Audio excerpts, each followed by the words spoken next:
Welcome, Dr. Martha Lee, the sexyologist. I'm sexy and I know it. Oh, yeah. She's back. Woo! Good morning, Dr. Martha Tara Lee. Thank you. Thanks for having me.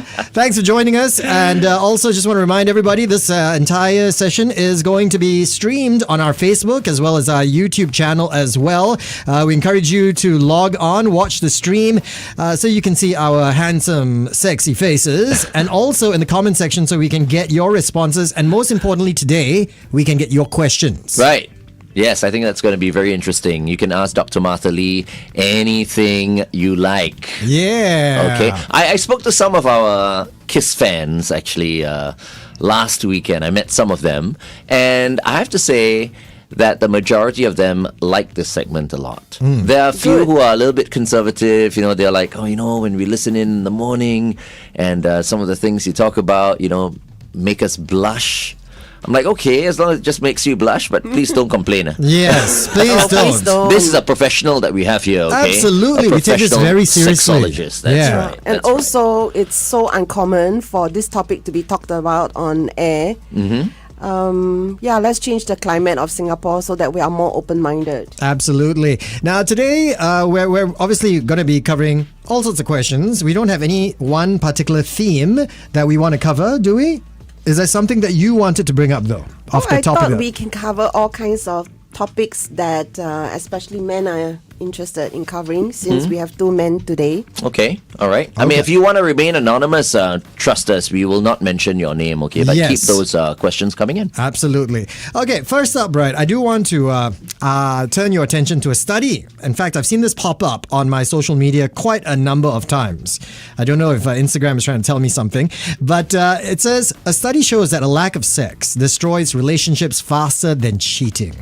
Do you agree? And why do you think so? I think sex is more than sex. It's also a sense of feeling wanted and needed, feeling belonged, and the lack of sex can lead to someone feeling rejected, especially those whose love language is physical touch.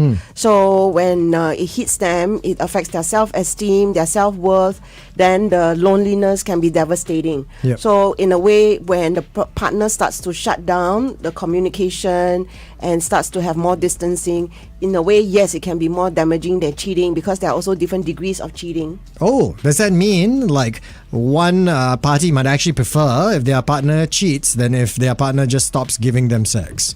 I think there are people who say that, as long as it's not emotional sex, I would still be able to deal with it.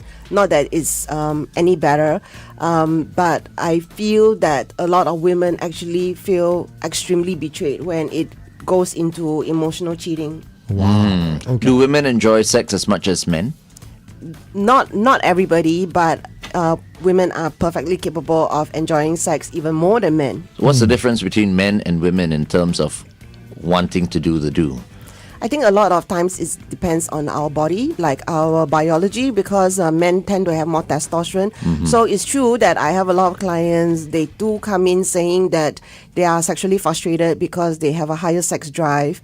It's a granted that I see this all the time. But I have also seen the reverse where it is the woman who says that she's frustrated, she's not getting the sex. So it really depends fundamentally on our sexual attitude and our sexual programming, our culture, our upbringing. All this affects our ability to relax, enjoy sex. Right. Men can have sex anytime. That's what people say. I'm going to ask Dr. Martha Lee to answer that question on The Big Show TV. The Superman lovers are next. This is Starlight on KISS 92. All right. So how true is that?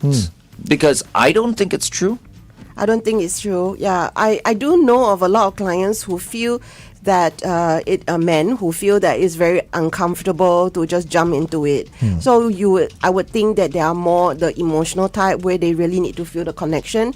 They also do not want to feel used. And I think society puts out a lot of these messages that men are supposed to be ready and perform anytime and also be grateful when you get it. And so this makes a lot of my clients feel worse. Right. Okay. Now, when it comes to sex itself, I mean, there's been a long-standing belief or perception, right, that when it comes to sex, for the men, it's They just want the act. Whereas for women, it's the emotions, right, of the entire process. That's why, people always say, Yeah. men have sex, women make love, right? How true is that? Yeah, I think in general it is true because it is not about the destination but the journey for them. It is about the process, not just the goal. And so they can feel a sense of like being used, and it doesn't feel good for them. So I feel that it has a lot to do with the slowness of the way our body responds as well. So what is the motivation to have sex? The sense of feeling love.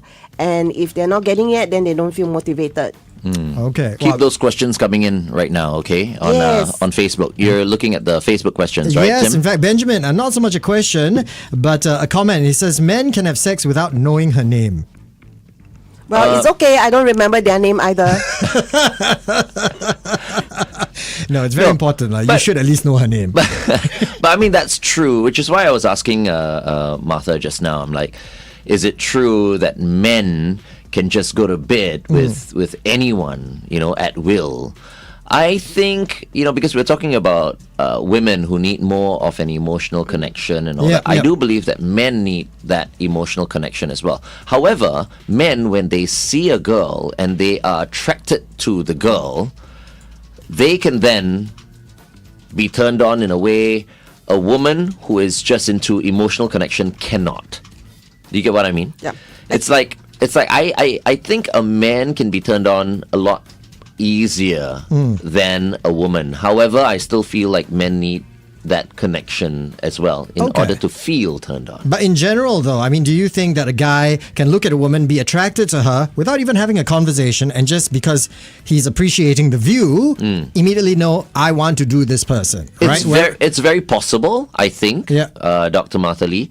But I think, if I were to use myself as an example, the person that I feel, is attractive based on what I see, comes over and has a conversation with me.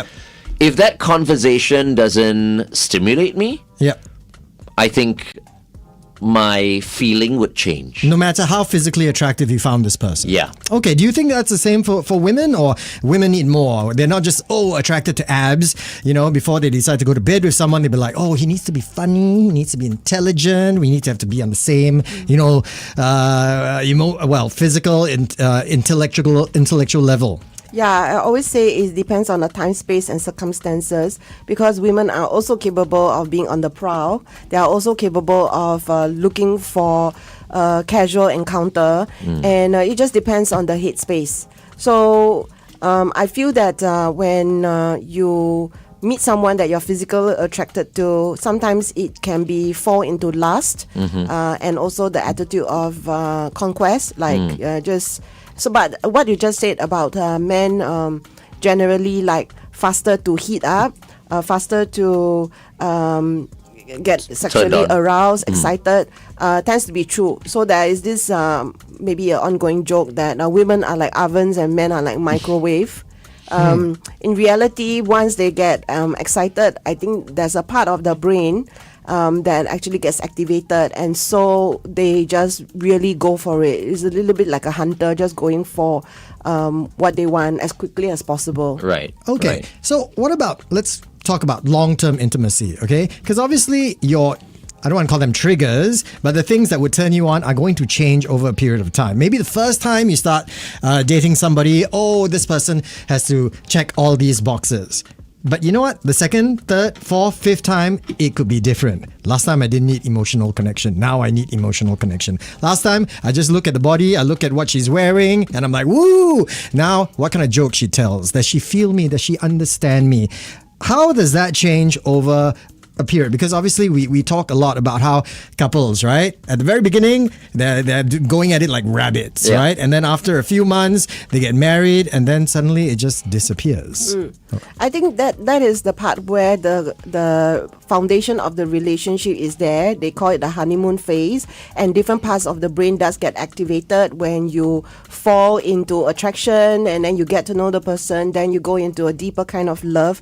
So you can actually get into a comfort zone, and this is when the dialing down happens, and this is actually not healthy. actually to be in that constant state of euphoria, because how can we be doing the forming and then after that continue in this, like, no appetite or only Right. thinking of your partner? Okay. All right. We're going for a traffic update. Yeah.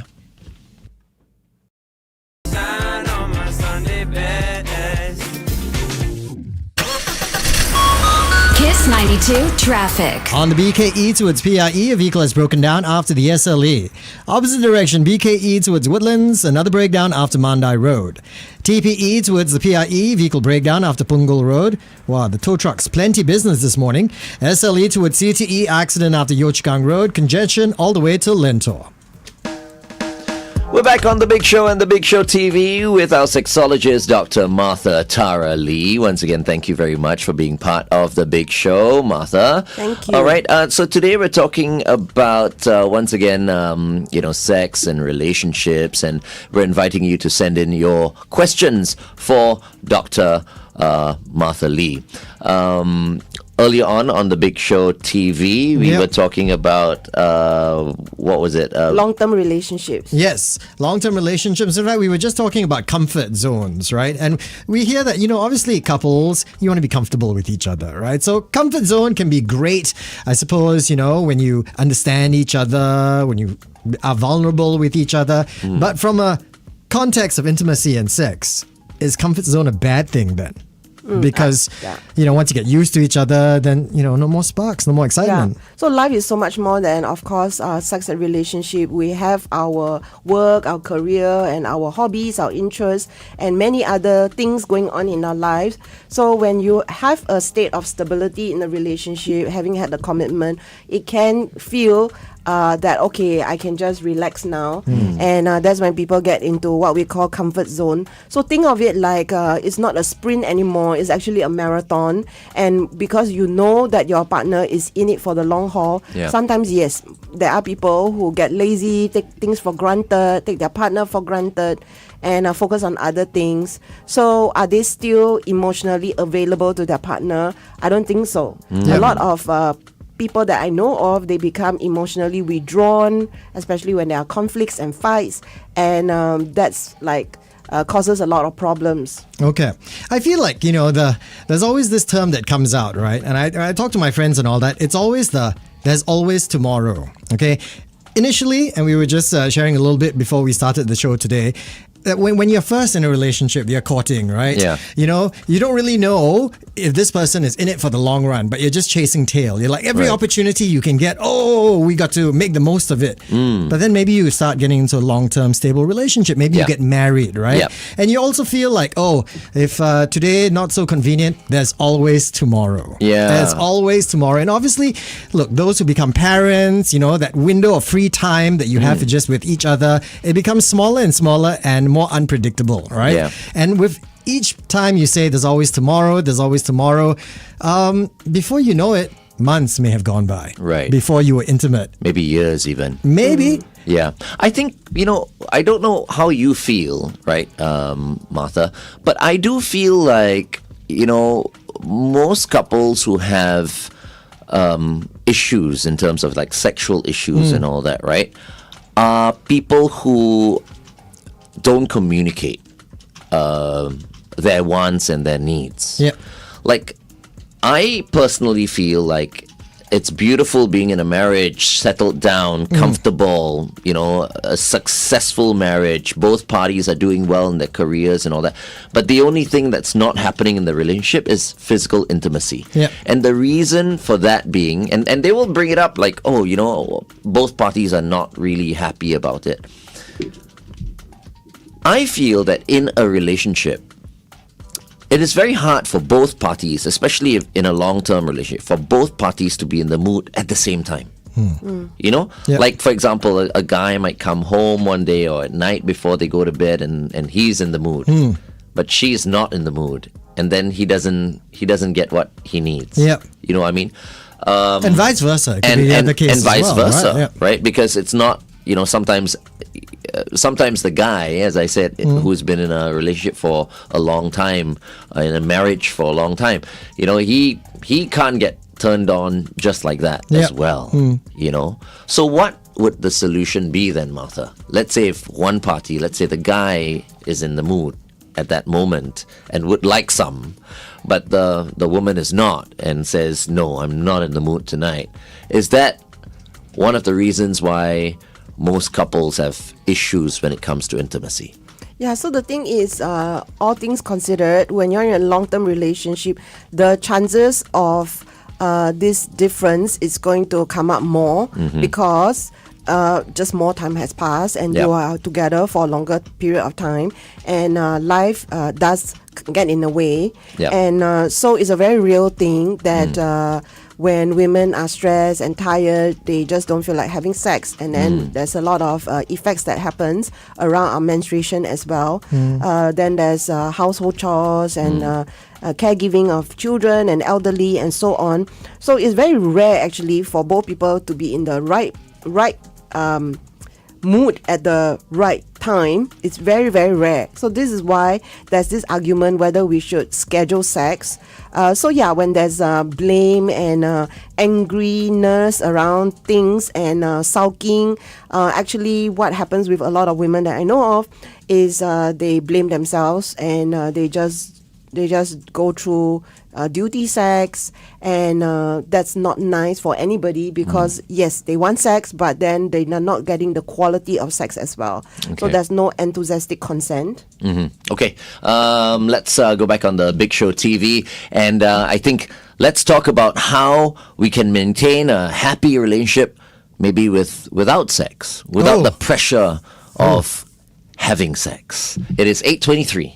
Kiss 92 Time Check brought All right, very quickly, I just want to read a WhatsApp message that just came in from this one who says, you should keep dating each other to keep the fire going, even though you have children. Now, this person says she's been married for 42 years. Now, keep dating each other to keep the fire going, even though you have children. I mean, that sounds great, but I do also feel that's probably easier said than done, because obviously you've got commitments, you've got kids. Like I said, those windows of opportunity where you can be intimate are going to be slim. Right. All right. So, Dr. Martha, you mentioned scheduling sex, right? And I'm sure you're probably wondering, how do we feel about stuff like that? I feel scheduled sex is still better than no sex at all. Yeah. Yeah. Okay, Yeah. I agree. Yeah. Yeah, But, I mean- no sex will lead to a lot of frustration. Yeah, no sex or rare sex or infrequent sex may at some point lead to zero intimacy. At some point, right? And the longer a period of time goes, and the more you get used to not being intimate with someone, it's harder to get back into it after that. Yes, you fall off the bandwagon. So what happens with a lot of people in long-term committed relationships, they get complacent, they get into comfort zone, and they just do all those things that we do, like doom scrolling and just binge on Netflix and things like that. So really it's about having some kind of a discipline so that you can still get life out of your life rather than let life happen to you. So what does happen is that it's really important to put in the effort so that you can keep the fire going. A lot of people just think based on the intense attraction that they had and the amazing sex that they had, that this is going to continue forever, when in reality, just like everything, life happens and things change. And so it's really important to, I feel, put in the effort, not just to schedule time for intimacy, but also for getting to know each other as persons. Yeah. I also feel like a change of environment is also very important. You know what I mean? Which is, personally, I think scheduling naughty weekends away or naughty holidays, just the couples themselves, nobody else, just in a different country, in a different environment, does wonders as well. Yeah, I mean that's good if both parties are still attracted to each other. There have been cases where people who have been married for many years are just not attracted to each other Yeah. anymore. They feel very comfortable with each other, Yeah. but they're just not attracted to each other in that way. Yes, I think what happens is you think you know someone very well inside out, but we forget that people are capable of changing, and we are actually changing all the time. just like my new strand of white hair. Things happen all the time, and so we get a bit like jaded, and we just pigeonhole them and start saying things like they're always like that, they never change, and actually that doesn't help us to grow with our partner. Okay, I want to ask you something that was brought up to my attention, some time back, right? And this friend of mine said, when you haven't been intimate with each other for a long time and you want to both get into the mood, what they would do is they would watch naughty videos together. Okay. But there is also that risk, right? Because if you're watching naughty videos together, you're clearly watching other people. You might be turned on by other people. Does that help or does that not help? Because while it may get you in the mood, it probably doesn't do very much to get you attracted to each other anymore. I think it's okay because it's a form of spectatoring. You get inspiration from them. Some people even find it very fun to just model what they are doing. And from there, maybe you learn something different and you have a new experience. I think that's okay if it's like some of the time. But if it's like all of the time where you are imagining that you are having sex with somebody else, for instance, going into your fantasies, I think it just starts to feel a bit icky. Okay. So I just want to make it clear we're not encouraging that. Yes. We are just, bringing up solutions for some people. Yeah. And also it's the reality that it is happening. Right. So once again, when it comes to, I don't know if there's a gender specific thing when it comes to this, but sex is, a lot of it is what's happening in your mind, right? Does that apply more for the men or the women? I feel that if men are not attracted to their partner, it's actually much harder for them to be enthusiastic about sex, which is the reason why they need to find different aspects of their partner in order to continue to realize, actually, there are things that I appreciate, I love about them, I'm discovering, and not be a bit of a know-it-all. Right. Okay. Because you also don't want them to be escaping to somewhere else in their mind or turning to other avenues to stimulate that part of their bodies, right? Or that part of their personalities. Right. Yeah. So regardless of whatever is happening in the relationships, the conflicts, the fights that you have, a lot of people start to shut down and withdraw, and they feel that whatever I say, they're just going to have a rebuttal. That's when they kind of start to fade out of the relationship. So they are there, but they're not really there. And the disconnect can be felt. So when the relationship is not good, it does affect the desire to be intimate with their partner. I personally, now that I'm single, and if I were to look for, a girlfriend, I would like my girlfriend's sexual energy to be as high or maybe higher than mine, because then she might initiate. You know what I mean? Right. In a naughty, cheeky way. Yeah. Right. That could be at the beginning, though. I mean, but how long is that feasible to last? Exactly. Right. Yeah. So there's always that newness, right? The novelty of it, a new conquest, things like that. But for it to be sustainable, actually both parties need to put in the effort. So it's not sustainable, Dr. Martha Lee. For couples who are going through all this, this segment is not meant to make people feel inadequate or negative. It is normal. It is normal for people to go through these phases in life. Yes, I think it's important what you're saying, because people don't realize this is just a different phase. Just like there are 4 seasons of the year, although in Singapore it's just rain or sun. But the reality is, yes, at the start we show our best selves. Then eventually all that comes to light, and then we become our real self. And that's okay because things change.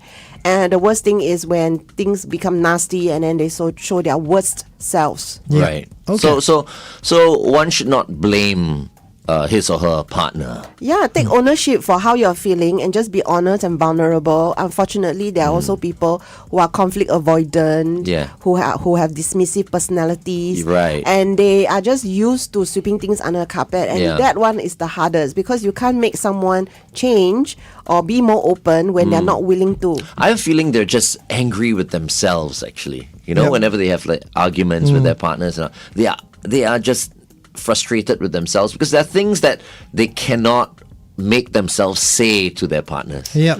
Maybe sometimes they know what turns them on, but they feel like, I can't possibly ask my partner for this. Yeah. So many of us, especially Asians, because we don't have this climate of open communication, and then sex being a challenging subject.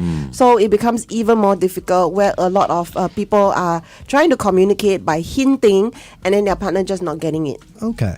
Well, how much do you think, once again, when it comes to intimacy, right?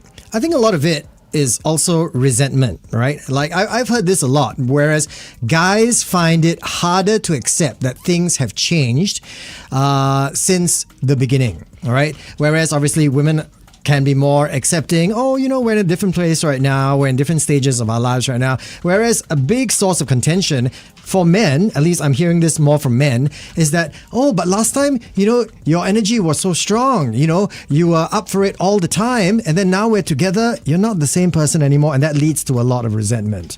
Yeah, so I do. There is also another saying, right? Men marry women, wanting them not to change. Women marry men, expecting them to change.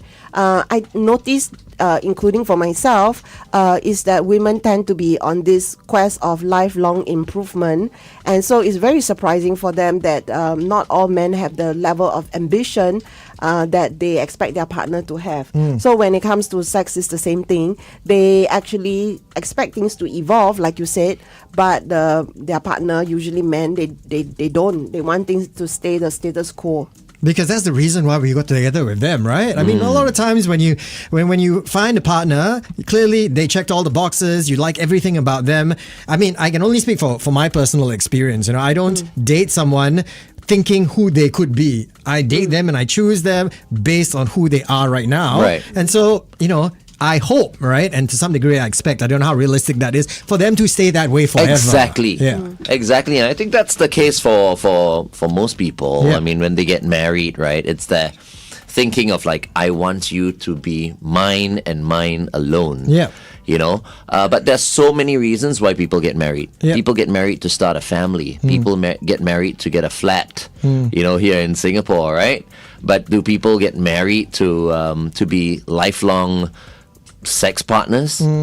That I don't know. There's a question mark there, because we all know that passion fades as the years go by, right? Like, so what is more important to people who are getting married? Why do people get married? Yep. Right? If you're not going to have kids, why do you get married? If you're not getting married to get a flat, then why are you getting married? Yeah. You know what I mean?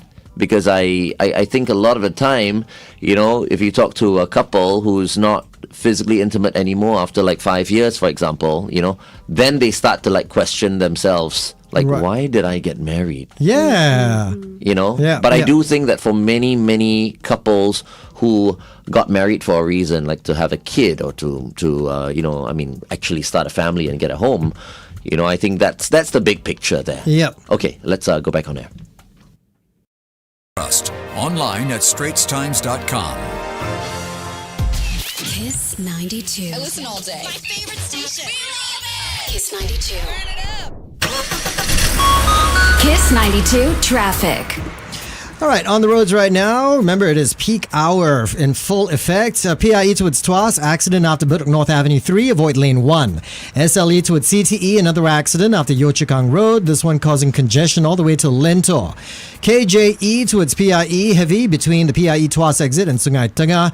And finally on the BKE towards PIE, congestion between KJE and Mandai. Welcome back to The Big Show and The Big Show TV. We are having a very nice conversation with Dr. Martha Lee, and of course answering some of your questions coming through on our Facebook page at Kids92. We were talking a little bit about marriage and why do people get married. Yes. You know, when you know that passion is going to eventually fade. Yeah. Right? But if you're getting married to start a family, Yes. a beautiful family, to get that beautiful HDB flat of yours, then that's fine. But know that this area Yes. is going to fade without, you know, if you don't, for example, talk things out Yeah. or plan to keep it nice and fresh. Yes. that is going to fade. So I guess what we were, basically what I was thinking is, you know, marriage, before you get married, know why you're going into that marriage. And to that point, you mentioned some couples actually get together, they get married because they want to have children, right?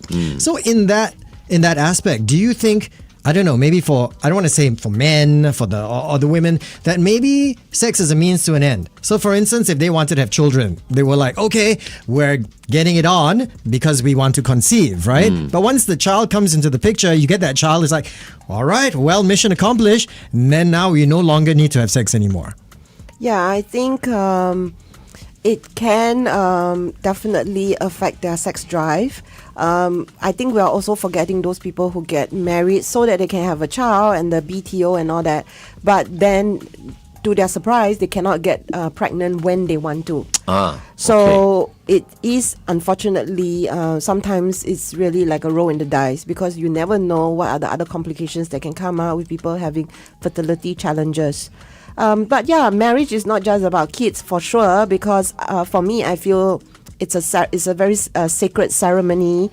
People never ever, I don't think, willingly get married hoping it will fail. Nobody wants it to fail. They hope for the best. I can tell you that. And so we should have compassion for people sharing things like separation and divorce, be less judgmental. It's also a declaration of love and their commitment to each other. So it's beautiful, but what I'm seeing is that more couples are actually saying they're not sure whether they want to have kids, or they are actually getting married deciding that they do not want to have kids. So this is actually becoming more common. Okay. All right. So someone actually texted in, right? This person, I'm going to let you remain anonymous, says, I was with my wife for a really long time, but, due to life and all that, our intimacy, our times to be intimate became more and more infrequent. I turned to other things, to deal with that aspect of my life. And over time, I have found my wife less and less attractive. All right. And it doesn't help that I consistently turn to all these other avenues and other platforms. How do I break away from all those addictions to find an attraction back with my wife again? I think a bit hard. Yeah, so the thing is, when they start looking for other avenues, what can happen is that they feel is just maintaining status quo, and their partner often doesn't realize how serious it is in terms of the disconnect. So even being honest is so difficult. So I have had clients coming to me asking how to navigate their way back to their partner. And you have to ask yourself, what were your reasons in the first place? And a lot of times it is just farming out an issue, farming out a problem, and just like not really wanting to rock the boat too much. So you want it all, you want your fun, and yet at the same time, you do not want to navigate those tough conversations. Yeah. And so this is where I come in to support clients to become more authentic and true to themselves. All right, let's continue to talk to Martha on The Big Show TV. It is 8:38. Okay, so specifically though, like pornography, addiction to pornography, men use this as a way of, escape, right?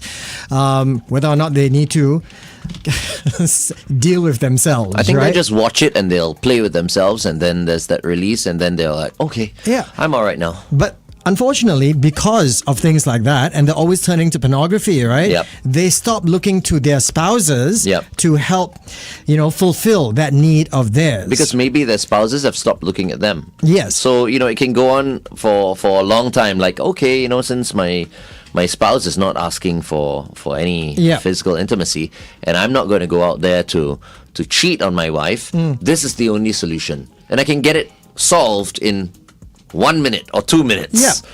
So how does one break away from that pornographic addiction to find his way back to his wife? Should the person break away from that pornographic, addiction, if the wife is clearly not interested in giving him anything? Yeah, I think we have to realize what it is. A lot of them also, they feel very lonely even when they access to this explicit material. They don't feel satisfied. They actually feel very empty, and they do wonder, is this the best I can get? And Right. I assure you there are so many other things to explore, and finding your way back to your partner, and recognizing that it shouldn't be, all these material shouldn't be a distraction or an escape to all their issues. I think takes a lot of courage and vulnerability. Because I think when the time comes for him to really do the Yeah. he might have problems Exactly. doing the do as a Yeah. result of being so used to this way of getting his satisfaction. Right, which is why I think, in previous episodes you've spoken about, what is this? Pornography-induced erectile dysfunction, Yes, right? yes. So there are people who think that because they are used to masturbating quickly and the visual stimulation, then when they're with their partner, they feel very like alien to each other, and so the anxiety can kick in, and then it can lead to more difficulties with their erection. Right. Okay. All right. So a WhatsApp question coming in. This person says, I'm 43 years old. I'm 9 years younger than my wife. My sex drive is high, but not hers. And I don't want to make her feel like a chore whenever I ask for it. But I really feel being pushed away whenever I ask for it. Please keep it anonymous. Yes, we will. What should I do? Yeah, being pushed away, I think that's something that we should discuss. Yes, so the way you are being pushed away also does affect how you feel about each other, because there are different things that you can do to still stay emotionally connected. One of the key is to be very honest about how you're feeling and how this is in fact affecting and impacting you, your self-esteem and your connection with your partner. A lot of them are pushed away, but then they'll say later, but later doesn't come.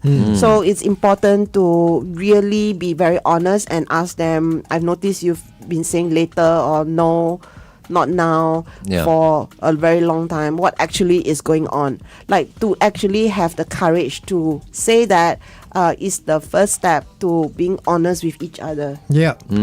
How unhealthy is teasing? I suppose it starts off as a tease, but there's probably some seriousness involved in it. To go, hey, I'm not going to get it from you, then I'll just go and get it somewhere else, right? How Yeah. damaging is that actually? The thing is, sometimes their partner actually say things like "go ahead," because to them it feels like a threat, Right. and they feel like this emotional ransom. Yeah. And so sometimes there are clients who say "go ahead," and their partner just gets really scared. Like, did they mean it or not? Yes. Right.